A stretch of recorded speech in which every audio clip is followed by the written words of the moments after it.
Welcome to this webinar on the subject of sensory modulation from the Centre of Adoption Support. My name's Hannah McNulty and I'm an occupational therapist. And my name's Helen Stringfellow and I'm an occupational therapist too. We all have a sensory system which takes in information from the environment through senses such as vision and hearing to help us to understand what's happening immediately around us. This allows us to unconsciously make continuous adjustments in our bodies to keep us as comfortable within it as possible. For example, if the sunlight's too bright, we register this and lower or shield our eyes to protect them, because that's the sensory processing system's primary role, to help us to protect ourselves.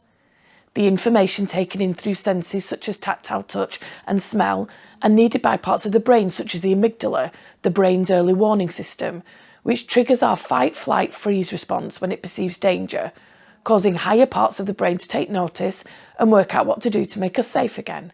If we didn't have any sensory information, we couldn't possibly know if we were in safe or in danger and what measured and appropriate response was needed. So, the sensory processing system is a highly complex, effective and vital system that for most of us processes vast amounts of information quickly and drives our responses to our environment at a largely unconscious level. It does have one drawback though.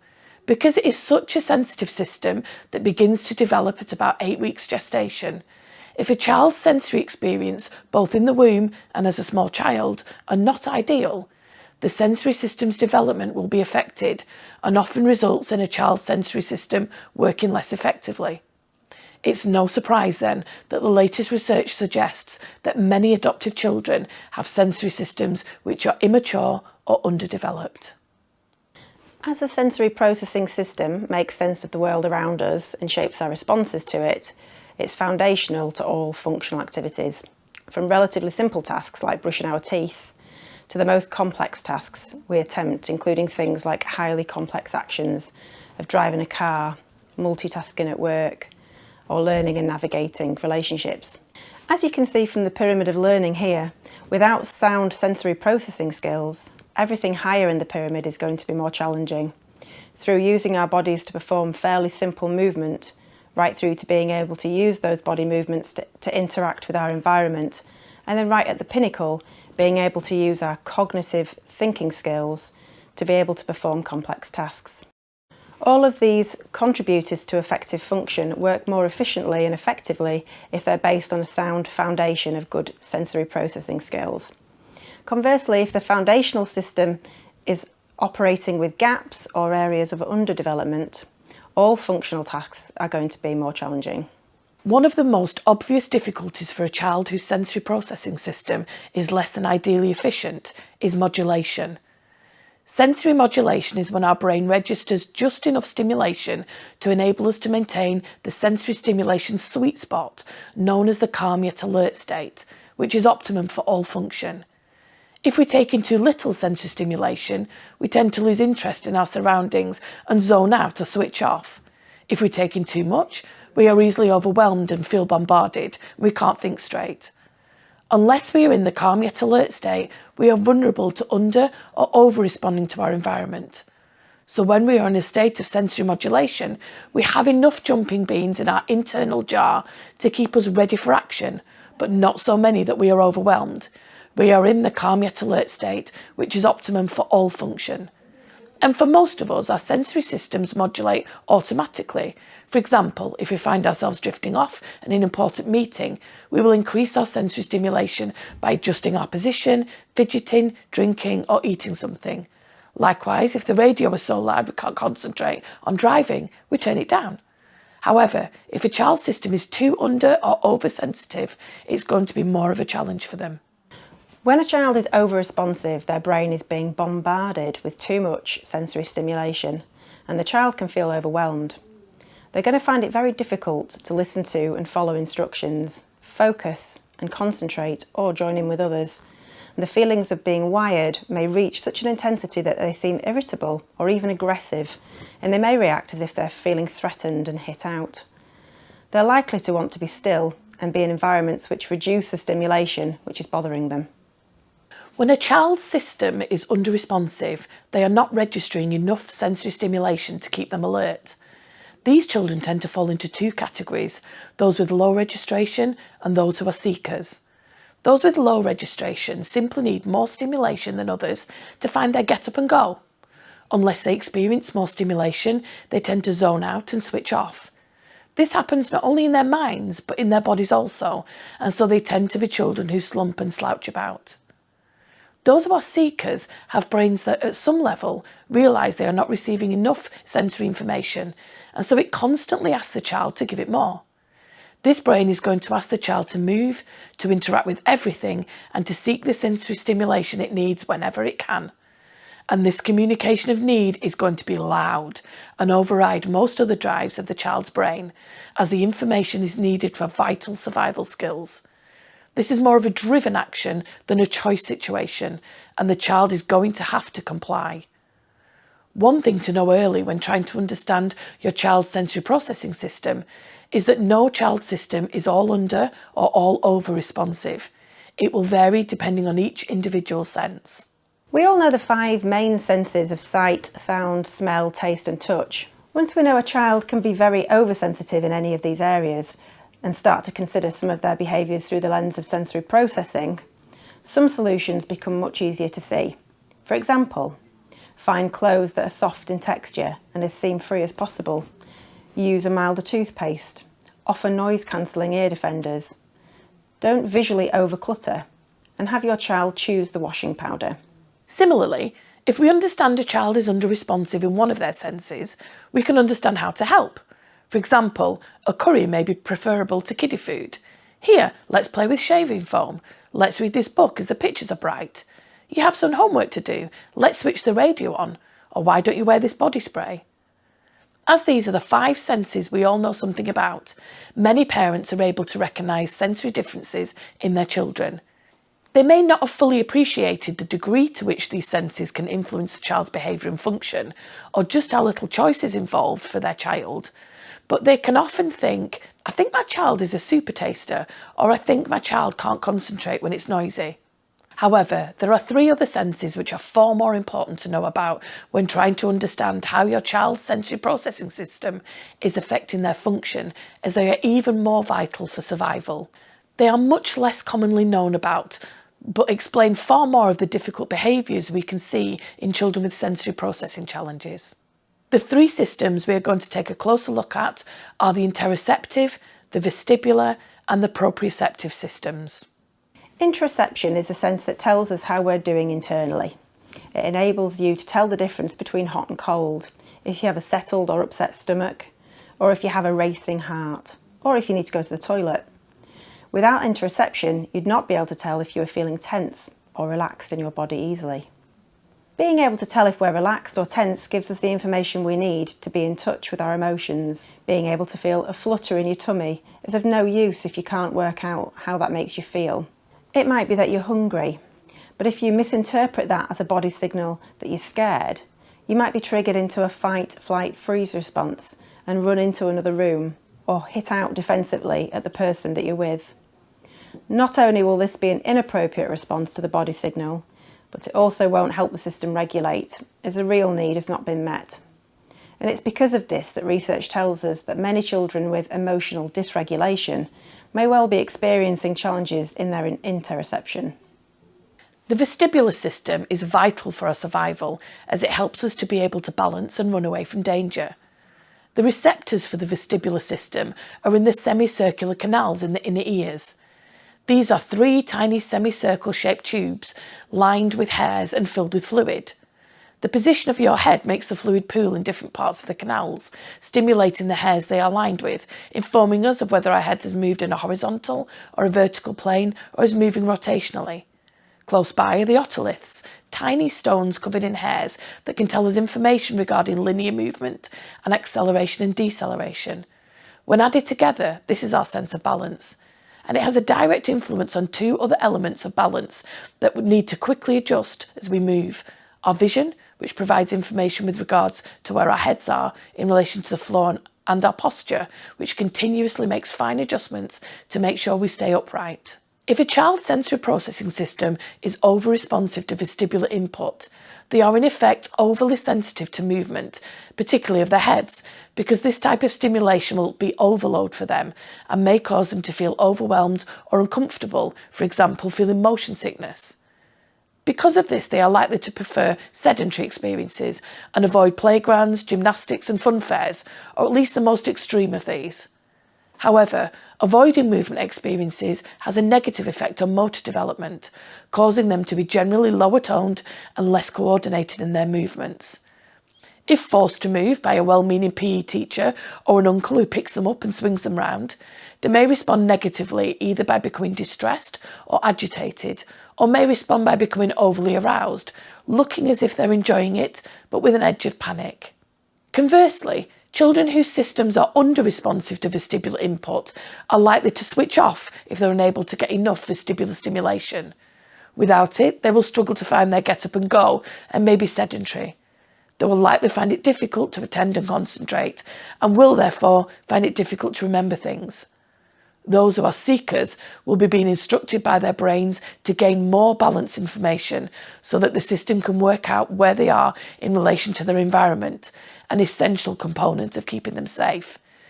It is going to be asking them to move, hang upside down, spin around, anything which causes their head to move in relation to the ground. Even when relatively still, they might still hang upside down to watch TV or tilt their heads to the side when watching something. Proprioception is a sense that tells us where our body is in relation to each other. It's like an internal body map that means we can move our bodies in a coordinated way without having to look at each body part as we do so. It also tells us how forcefully, how fast and how far to move our various body parts to be able to complete an action. We get proprioceptive stimulation from movements that cause our joints to compress, so like walking, jumping, or other weight-bearing action, from working our major muscle groups by actions like lifting, pushing, pulling, dragging, climbing, or other pressure such as being hugged, wearing snug clothing, or being in deep water. We also tend to seek proprioceptive input when we're in any way dysregulated, as it helps the sensory system calm and organise as a whole, which assists in our overall regulation. Adding proprioceptive input can increase a child's sense of being connected to their body and grounded into the here and now. If a child's proprioceptive system is underdeveloped, they're going to need more movement and deep pressure touch experiences to be able to switch on. Without this, they may feel more sedentary, even finding it difficult to recruit enough body tone to stand and sit without leaning heavily on something to support them.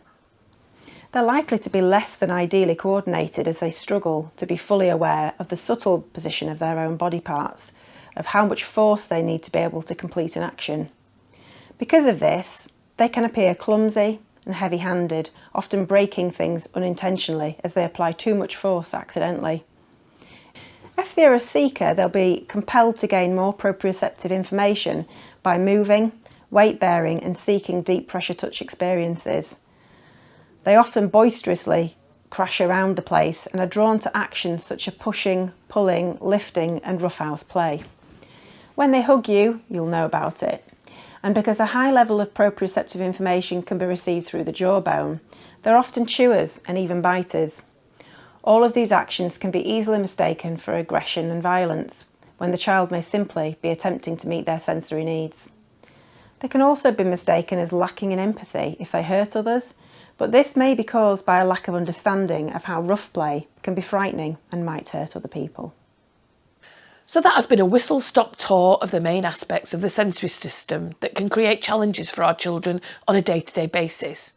We do all, as individuals, have sensory preferences, but far from just disliking the sound of nails on a blackboard or liking the smell of bubble bath, their sensitivity to sensory stimulation can lead a child to experience real challenges with their everyday function, the presenting behaviours of which can easily be misunderstood as a child being awkward, controlling or willfully disobedient. And that misunderstanding is not helped by the fact that because sensory issues become more pronounced when we are stressed in this way, children's ability to tolerate and need certain experiences are consistently inconsistent depending on their state at that time. Another phenomenon with regards to a child's behaviour is that of the Coca-Cola effect. When away from the home, for example at school or at grandparents', most children will try to fit in as much as possible and please the adults around them. This can create a situation where a child is having to dig deep to tolerate their sensory environment, while the stress hormones in their bodies continue to rise, like a Coca-Cola bottle with its lid on being shaken. Once they return to their home, their place of relative safety, they can hold onto their lid no longer and the stress of the day spills out. This can be tricky to manage, as it's easy to see in the home that the child has returned home stressed, but often it's not so easy for the teacher or the grandparent to understand that they need to alter things for the child when they are with them, as they seemed fine when they were with me. It must be what happened when they got home. And one last reminder that whilst there are some common patterns of sensitivity, when you've met one child with sensory challenges, you have met one child with sensory challenges. There is not one fiddle toy and wobble cushion prescription that suits each child. There will be a mixture of under and over responsive in different modalities and will not exhibit every behaviour mentioned by writers in common behaviour checklists. So how can you begin to unpick whether a child's function and behaviour might be negatively impacted on by unmodulated sensory system? Well, it's a subtle balance of observation, consideration of the behaviour through a sensory lens, and a willingness to try some environmental alterations and strategies, and monitoring what seems to help. If your child seems, for example, extra wired, think about what's going on for them from a sensory perspective. What's going on in their environment? What have they been doing before this moment? And are they giving you clear messages, e.g. putting their hands over their ears and taking their clothes off and seeking deep movement and deep pressure touch? Think about what they might do to soothe themselves, as it can be a good place to start. Do they go to their room to be quiet and still? Do they like to go into a deep bath? Or do they want to eat crunchy foods? I'm going to share some proprioceptive strategies with you in a moment, as they are the best place to start. Feel free to try some and see what happens, the only rule being, whilst encouragement is sometimes needed, forcing a child to do something that they're really unhappy to do probably means you've picked a strategy that will be unhelpful. One important piece of information is to avoid the temptation to stop your child doing something that they rely on without offering them an alternative that meets the same need with the same intensity and duration. For example, stop chewing your clothes is unhelpful to the child. They may well be using chewing to increase proprioceptive input, which is helping to modulate their system and regulate them emotionally. Without this, you may well find that their behaviour deteriorates, or they're forced to meet the need in a more problematic way, such as biting their hand or lashing out at others. Much better to offer them an alternative to chew, like chewy food or a chewy toy. Proprioception is the key place to start when considering strategies for a child with sensory issues, and usually forms the basis of any therapist's interventions. Proprioceptive strategies help the child to calm and organise their whole system.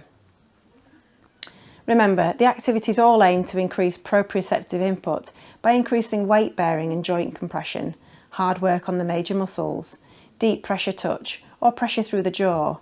As long as you aren't forcing a child to do something, you really can't go wrong. It helps if the child's internally motivated to complete them. So think about whether your child would rather use strategies that are playful and fun, that are helpful jobs, and that are challenging and sporty, or that are nurturing and gentle. Some kids gravitate to one category more than another, and some like a balanced mix. However, the ideal would be tasks that they complete with you, that offer an opportunity for shared joy and pleasure. Modelling using strategies and their effect on the body can be useful with older children.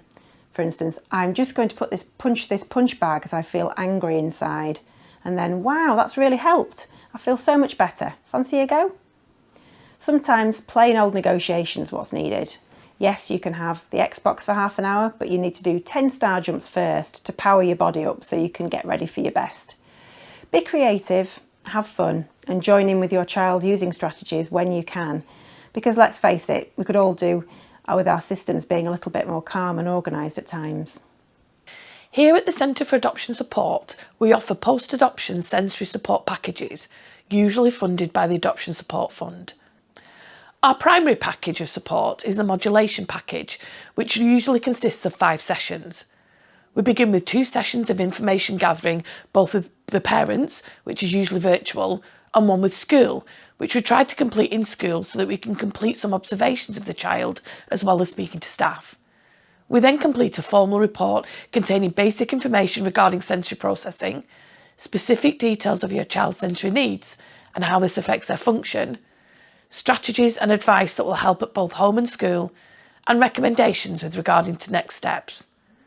We then spend the next 2 sessions, one with school and one with parents, both virtually, verbally feeding back the report to ensure that both parents and school fully understand the child's functional presentation and what they need to do to help with regards to environmental changes and the use of strategies.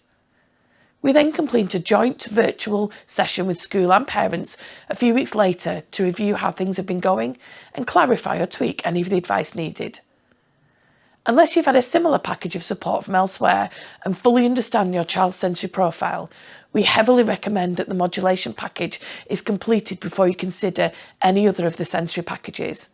In addition, if you think your child's sensory processing system may be impacting on their overall regulation, it might be worth considering a Modulation package before any one-to-one or direct work with your child.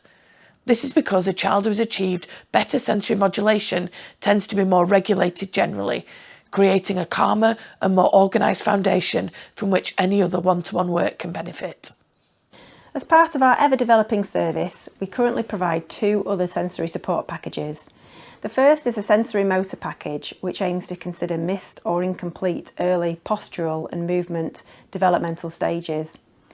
The intention is to return them to backfill any gaps in development. This can improve both sensory processing and sensory motor skills. The second focuses on regulation in interoception and its impact on regulating the system. In these sessions, children are encouraged to complete activities to improve their ability to understand and respond to their internal body signals, improving sensory processing overall. Both of these packages need to be considered carefully, as they include short-term contact with your child and a commitment to not only attend the sessions, but to complete the daily activities in between sessions. An up-to-date offering of our webinars is available on our website. Please visit the webinar page to book your places. If you're an Adoption Matters family, you can access 4 free consultation sessions each year, 6 if you've adopted 3 or more children. These informal sessions are held virtually and allow you to talk with a member of our therapeutic social work team. If you'd like to access one of your free sessions, then please get in touch with us directly or via your Adoption Matters social worker. And finally, if you would benefit from commissioned package from CFAS, such as a sensory package, please contact your regional adoption agency to request a referral, and they'll make an application to the Adoption Support Fund where applicable. And finally, Adoption Matters is a registered charity, and we partly rely on fundraising for meeting the needs of the families we serve. If you are interested in supporting us, please get in touch with our fundraising team.